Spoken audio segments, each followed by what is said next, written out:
हिंदू धर्म में पूर्वजों का विशेष स्थान है।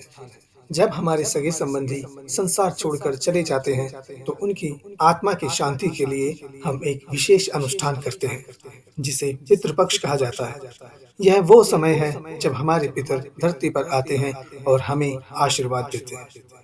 क्या आप जानते हैं कि पितृपक्ष में किए गए श्राद्ध से हमारे पितर हमें आशीर्वाद देते हैं? क्या आपने कभी सोचा है कि पितृपक्ष का महत्व क्या है और इसे करने से हमें क्या लाभ मिलता है? तो आइए जानते हैं इस प्राचीन परंपरा के पीछे के रहस्य को। पितृपक्ष, जिसे श्राद्ध पक्ष भी कहा जाता है, 16 दिनों की एक ऐसी पवित्र अवधि है जिसमें हम अपने पूर्वजों का तर्पण करते हैं। यह समय उन आत्माओं के प्रति हमारी श्रद्धा का प्रतीक है जिन्होंने हमें यह जीवन दिया। महाभारत में भी इसका उल्लेख है, जब भीष्म पितामह ने युधिष्ठिर को इस अनुष्ठान का महत्व बताया। महाभारत में एक और कथा है, जब राजा कर्ण की मृत्यु के बाद उन्हें स्वर्ग में भोजन के बजाय सोना दिया गया। तब उन्होंने इंद्र से इसका कारण पूछा, तो उन्होंने बताया कि जीवन भर उन्होंने सोना तो दान किया, लेकिन अपने पितरों के लिए भोजन का अर्पण नहीं किया, इसलिए उन्हें यह फल मिला है।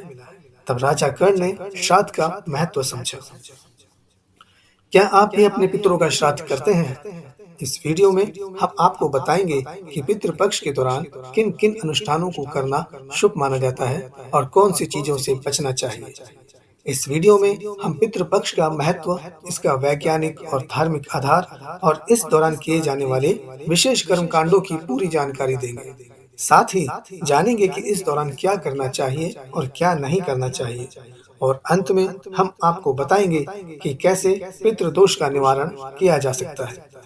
लेकिन उससे पहले यदि आपने हमारे इस चैनल को सब्सक्राइब नहीं किया है, तो ऐसी ही जानकारी पाने के लिए हमारे इस चैनल को सब्सक्राइब कर लें। धन्यवाद। पितृपक्ष हिंदू धर्म में बहुत महत्वपूर्ण समय है, जिसमें हम अपने पितरों को याद कर उनकी आत्मा की शांति और मोक्ष के लिए प्रार्थना करते हैं। यह संस्कार पीढ़ियों से चला आ रहा है और इसे विशेष रूप से धर्म और संस्कृति के नजरिए से देखा जाता है।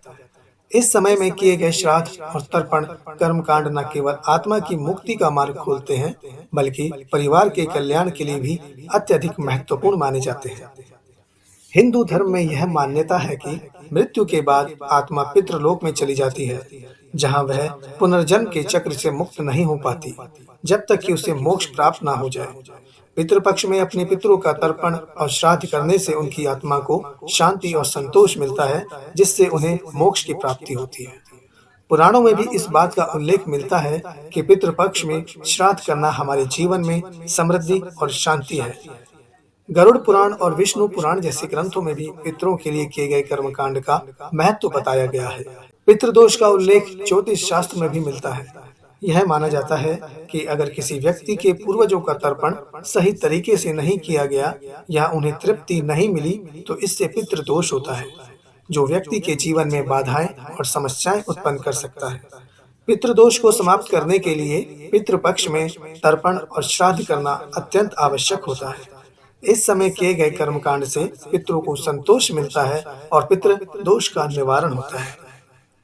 इस दोष के कारण कई समस्याएं जन्म लेती हैं, जैसे विवाह में देरी, परिवार में अशांति, संतान प्राप्ति में दिक्कतें, आर्थिक समस्याएं और बीमारियां। श्राद्ध कर्म करते समय कुछ विशेष नियमों का पालन करना आवश्यक होता है। यह प्रक्रिया पवित्रता और शुद्धता से जुड़ी हुई है। पितरों का श्राद्ध उसी दिन करना चाहिए जिस दिन उनकी मृत्यु तिथि होती है। अगर यह जानकारी आपको उपलब्ध नहीं है, तो अमावस्या के दिन सर्व पितृ श्राद्ध किया जा सकता है। तर्पण का अर्थ होता है जल अर्पित करना। यह जल भगवान और पितरों को अर्पित किया जाता है ताकि उन्हें तृप्ति मिले। तर्पण करते समय पवित्र कुशा का उपयोग किया जाता है, जो पवित्रता का प्रतीक है। पिंडदान श्राद्ध का एक महत्वपूर्ण हिस्सा होता है। इसमें चावल, तिल, जौ और आटे का उपयोग किया जाता है, जिससे पिंड बनाए जाते हैं। इसे पितरों की तृप्ति के लिए भूमि पर अर्पित किया जाता है।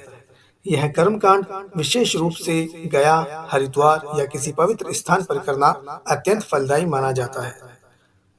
श्राद्ध के बाद ब्राह्मणों को भोजन करवाना और उन्हें दान देना अत्यंत महत्वपूर्ण होता है। इसमें विशेष रूप से सफेद कपड़े, तिल, चावल, दूध और धन का दान किया जाता है।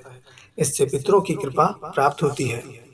पितृपक्ष में कुछ अन्य नियम भी हैं, जैसे पितृपक्ष में लोग तीर्थ स्थलों पर जाते हैं, जैसे गया, हरिद्वार, काशी, प्रयागराज आदि, जहाँ पितृ तर्पण और पिंडदान के लिए विशेष अवस्था होती है। गया में पिंडदान का विशेष महत्व है, क्योंकि यह स्थान भगवान विष्णु से जुड़ा हुआ है। कहा जाता है कि यहाँ श्राद्ध करने से पितरों को सीधा मोक्ष प्राप्त होता है। श्राद्ध को शांतिपूर्ण और पवित्र स्थान पर करना चाहिए। यह घर के आंगन, बगीचे या किसी पवित्र नदी के किनारे किया जा सकता है। श्राद्ध में तैयार किए गए भोजन में सात्विक आहार ही होना चाहिए। इसमें तिल, जौ, चावल, दूध, शुद्ध घी का उपयोग करना श्रेयस्कर होता है। श्राद्ध का भोजन सबसे पहले पितरों को अर्पित किया जाता है और फिर ब्राह्मणों को। इस समय में नए वस्त्र नहीं पहनने चाहिए और ना ही कोई नया कार्य प्रारंभ करना चाहिए। व्यक्तिगत तामसिक व्यवहार जैसे झगड़ा, क्रोध या किसी प्रकार का अहितकारी कार्य करना वर्जित होता है। मनोरंजन, विशेष समारोह या किसी प्रकार की मौज मस्ती से बचना चाहिए, क्योंकि यह समय श्रद्धा और ध्यान का होता है। पितृपक्ष एक ऐसा अवसर है जब हम अपने पूर्वजों को सम्मान और श्रद्धांजलि अर्पित कर उनकी आत्मा की शांति और मुक्ति के लिए प्रार्थना करते हैं। यह हमारे पारिवारिक और आध्यात्मिक जीवन का एक अभिन्न अंग है, जो हमें अपने पूर्वजों से जोड़ता है और हमें जीवन की मूलभूत जिम्मेदारियों का एहसास करवाता है। तो अगर आपको यह जानकारी उपयोगी लगी हो तो इस वीडियो को लाइक और शेयर करना ना भूलें। और यदि आपके पास पितृपक्ष से जुड़े कोई सवाल हैं तो कमेंट में जरूर पूछें। हमारे चैनल को सब्सक्राइब करें ताकि आपको और भी धार्मिक और सांस्कृतिक जानकारी समय समय पर मिलती रहे। धन्यवाद। आपका दिन शुभ हो। राधे राधे।